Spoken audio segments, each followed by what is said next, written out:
Ayomide was a man of pride and tradition, and he ruled his household with an iron fist. His beautiful wife Bosede bore the brunt of his arrogance and controlling nature. They had been married for 2 years, and though they lived in a simple hut, their life was anything but peaceful. Ayomide's mother, Mama Ayo, lived with them and constantly reminded Bosede of her inability to bear a child. Every morning, Bosede woke up before dawn to prepare breakfast for her husband and mother-in-law. She worked tirelessly, hoping to gain approval from her mother-in-law, but no matter how hard she tried, Mama Ayo's harsh words never ceased. Bosede, you're so useless. A woman's worth is measured by her ability to bear a child, and you have failed woefully. Mama Ayo would taunt, her voice dripping with disdain. Bosede held back her tears, determined not to let her mother-in-law see her pain. She believed in her heart that one day she would bear a child and silence Mama Ayo's cruel words. Her husband, Ayomide, did nothing to defend her. Instead, he often sided with his mother, adding to Bosede's misery. One evening, after another round of insults from Mama Ayo, Bosede confided in her friend Amara, who lived in the village too. Amara, I don't know how long I can endure this, Bosede said, tears streaming down her face. Mama Ayo's words cut deeper every single day, and Ayomide's silence hurt even more. Can you imagine? He sees nothing. Amara embraced her friend, offering words of comfort. Bosede, you are a really strong woman. I believe you will bear a child soon. Keep your faith, my dear. Mama Ayo's taunts were relentless. Whenever Bosede served food, she would comment on her lack of children. Just look at you, Bosede. Serving food like you have nothing else to do.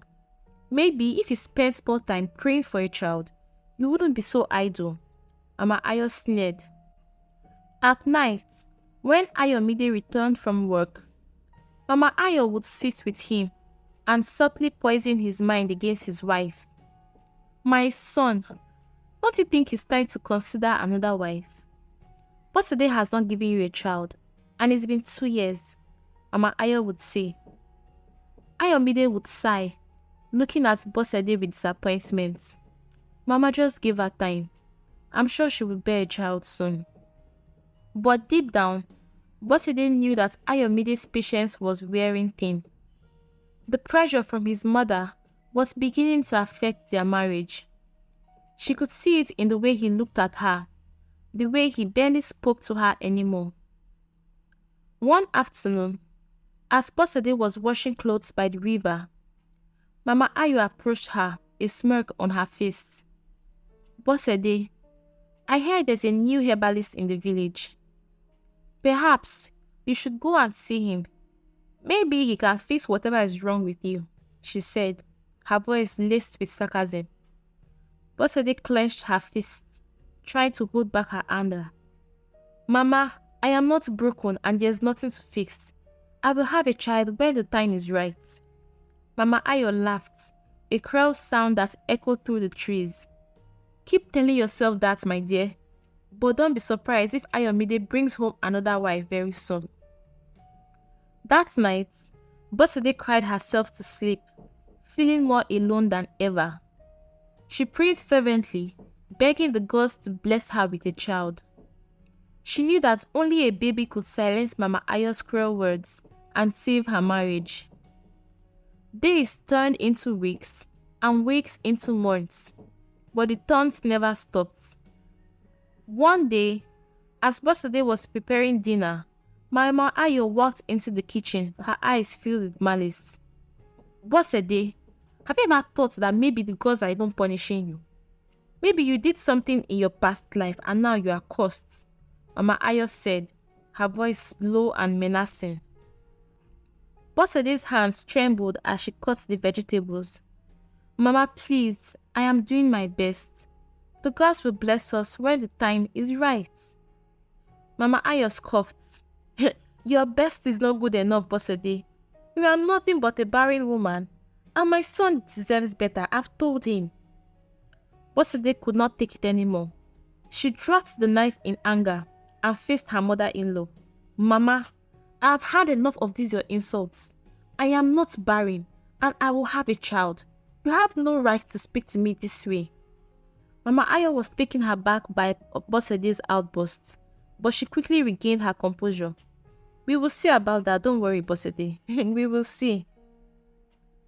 3 months down the line, Bosede's prayers were answered. She discovered she was pregnant and was overjoyed. She shared the news with Ayomide, hoping it would bring them closer. Ayomide, I'm pregnant, Bosede exclaimed, her face glowing with happiness. Ayomide's expression softened for the first time in months. That's wonderful news, Bosede. Now let's hope it's a son. Bosede's joy was short-lived. A month before her due date, Mama Ayo began preparing for the baby's circumcision. The older woman was adamant that the child, regardless of its gender, must be circumcised to uphold their tradition. Bosede, you must be ready to circumcise the child, though, Mama Ayo declared. It is our tradition, and it must be kept. Bosede was terrified. She had heard stories about the pain and dangers of circumcision. The thought of her unborn child going through such procedure filled her with dread. She pleaded with Ayomide to reconsider. Ayomide, please. We don't have to circumcise the baby. It's dangerous and unnecessary. Bosede begged, her eyes filled with fear. She knew that it just might be a girl. Ayomide's face hardened. Bosede, our traditions are not to be questioned. The child will be circumcised, and that is final. Bosede gave birth to a beautiful baby girl just as she thought. She named her Ephair. Despite her initial joy, Bosede's happiness was overshadowed by the impending circumcision. Mama Ayo wasted no time in arranging the procedure, and within days, little Ephair was circumcised. The following week was a nightmare for Bosede. Ephair cried continuously, her tiny body racked with pain. Bosede did everything she could to comfort her, but nothing seemed to help. One night, Ephair's cries fell silent. Bosede rushed to her side only to find her lifeless body. Her heart shattered into a million pieces.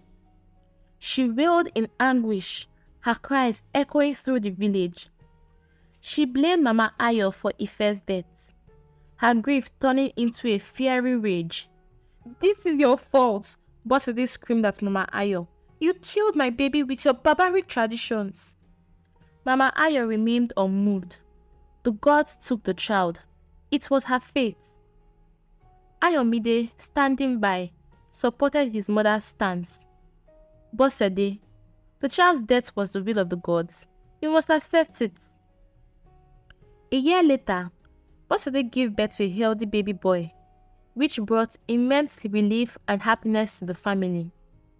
The birth of a son seemed to mend the strained relationship between Bosede and Ayomide. Mama Ayo too appeared to soften, but Bosede's heart remained guarded. 2 years passed, and the joy of motherhood filled Bosede's life. Her son, Tunde, grew strong and healthy. However, Ayomide and Mama Ayo began pressuring her to conceive another child. You need to give Tunde a sibling, Ayomide insisted one evening. It's time to expand our family. Bosede reluctantly agreed, and soon she was pregnant again. A visit to the village herbalist revealed that the child was going to be a girl. The news brought tears to Bosede's eyes.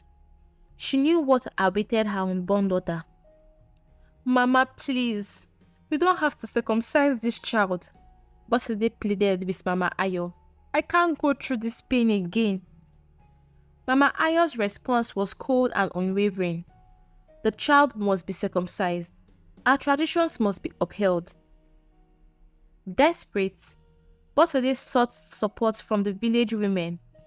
She gathered them together and shared her fears, hoping to find allies in her fight against circumcision. Women of the village, I need your help, Bosede said, her voice trembling. My baby girl died because of circumcision, and I cannot let that happen to another child. One of the older women, Mama Femi, shook her head. But our traditions are what define us. How can we go against what we have known for generations? Bosede's eyes filled with tears, and she pleaded with the women. I know it is hard to change what we have always known, but we must think of our children. We cannot let them suffer because of our unwillingness to change. Another woman spoke up. I lost my daughter to circumcision too. We cannot let this continue. I stand with Bosede. The women's voices began to rise in agreement, their resolve strengthening. We must protect our daughters. With the support of the village women, Bosede felt a glimmer of hope. She approached Ayomide and Mama Ayo, presenting their case against circumcision. All the women spoke of the dangers and the need to protect the health and well-being of their daughters. Ayomide, you must listen, Amara pleaded. Circumcision is harmful. We cannot continue this practice. Ayomide was taken aback by the unity and determination of the village women. He looked at Bosede, who stood with tears in her eyes, silently begging for his support. Bosede, do you really believe that this thing is the right thing to do? Ayomide asked, his voice filled with uncertainty. Bosede nodded, her voice firm. Yes, Ayomide, we must protect our daughter. We cannot let her suffer. Mama Ayo, however, remained adamant. This is our tradition. We cannot break it. But the village women were resolute. They gathered the elders and presented their case, demanding an end to the practice of circumcision. The elders, moved by the women's courage and conviction, agreed to reconsider the tradition. The village elders held a meeting to discuss the practice of circumcision. After much debate and consideration, they decided to abolish the tradition. The announcement brought a wave of relief and joy to the women of the village. Bosede gave birth to a healthy baby girl, whom they named Ayo, in honor of the change that had taken place. This time, there was no fear, no dread of an impending circumcision.